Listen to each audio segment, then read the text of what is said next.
Ай, усталдың ба? Ильяс, правый была Ильяс,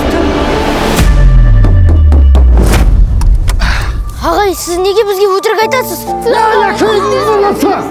Әлия, ана жерде балалар үйі деп жазылып тұр. Біз басқа үйге емес, өзіміздің үйімізге баруымыз керек.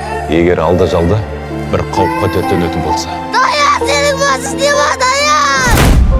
аталық бұға отбасын қорғау үшін өзін құрбан етеді.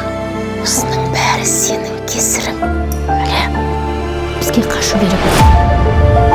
Жеп көрем бәріңді!